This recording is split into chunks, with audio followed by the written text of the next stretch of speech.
Depuis plusieurs mois, patients, familles et soignants alertent sur une difficulté croissante, celle de se procurer certains médicaments psychotropes, notamment des traitements dans le cadre de troubles bipolaires, schizophréniques ou encore dépressifs. Cette pénurie qui tend lentement à s'améliorer mais qui dure depuis presque un an, perturbe des parcours de soins déjà fragiles. Derrière, il y a des ruptures de stock, des tensions d'approvisionnement et parfois des interruptions brutales de traitement pour les patients qui risquent des déstabilisations cliniques allant jusqu'à l'hospitalisation. Pourquoi cette problématique de santé publique s'inscrit-elle dans la durée ? Plusieurs facteurs se combinent. D'abord, la dépendance à quelques sites de production dans le monde, les coûts de fabrication qui ont poussé certains laboratoires à délocaliser ou encore les contraintes réglementaires, mais il y a aussi une demande croissante en santé mentale, en partie depuis la pandémie. Résultat, le système s'essouffle et peine à suivre. Face à cette situation, quelle réponse ? Les autorités de santé cherchent à mieux anticiper les tensions, à diversifier les sources d'approvisionnement et à mettre en place des plans de gestion des pénuries.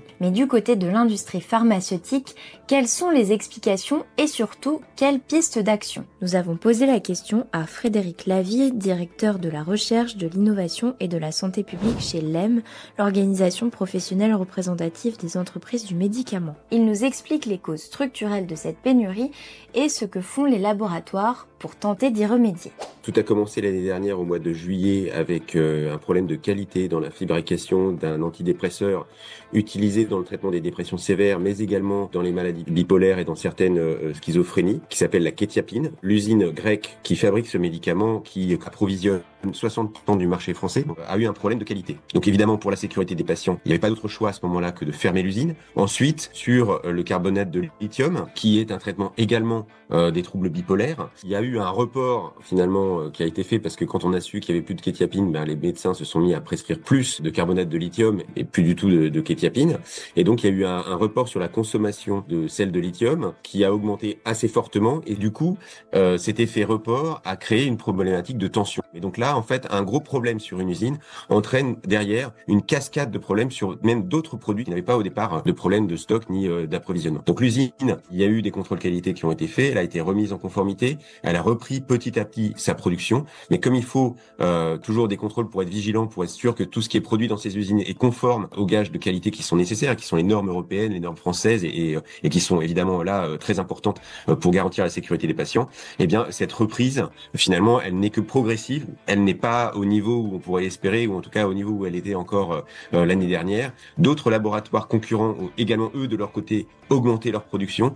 Malheureusement, on est obligé de constater aujourd'hui que c'est pas suffisant pour les patients. À date, le dernier point, je crois que c'était il y a 15 jours avec l'ANSM. Et donc voilà, ce qu'on a appris, c'est que pour la kétiapine, il y a un dosage qui est le LP50 où il y a la couverture qui est actuellement assurée. En revanche, les doses un peu plus fortes, 300 et 400 en libération prolongée, on sera un retour à la normale à partir de fin octobre. Le carbonate de lithium, la forme 400 mg LP reviendra à partir de fin septembre et ça c'est une excellente nouvelle pour les patients. Et puis la venlafaxine, le retour à la normale serait également en octobre 2025. On a voulu se pencher sur le problème et l'année dernière on a fait une étude pour essayer de comprendre toutes les causes de risque de rupture de stock sur tous les médicaments qui sont commercialisés sur le sol français. La première cause qui est arrivé en tête, c'était l'augmentation de la demande. La deuxième, c'est la capacité de production qui est insuffisante. La troisième, c'est un défaut d'approvisionnement en matières premières. Et on sait, nous, en Europe, on est très dépendant des matières premières. On n'en a pas. Donc ça, là-dessus, c'est une dépendance européenne qui n'est pas une dépendance que française. Des problèmes de qualité. Donc ça, c'est ce qui est un peu survenu dans l'usine de production grecque. Le transfert d'un site. Donc là aussi, quand on bouge un site, eh bien, le temps qu'il s'arrête, qu'il redémarre, ça peut créer des tensions. Des problèmes réglementaires aussi parfois. Et puis, des problèmes de transport, de logistique. Donc tout ça, ça peut contribuer à la pénurie. On est plus que jamais engagé aux côtés des autorités, aux côtés des pharmaciens, aux côtés des grossistes répartiteurs pour trouver des solutions intelligentes, même si on sait très bien qu'on n'a pas toutes les cartes en main et qu'on peut pas garantir 100% de la distribution des médicaments partout en France tout le temps, même si c'est notre souhait. Mais en tout cas, arriver à faire mieux et se remettre en question en permanence, c'est notre engagement.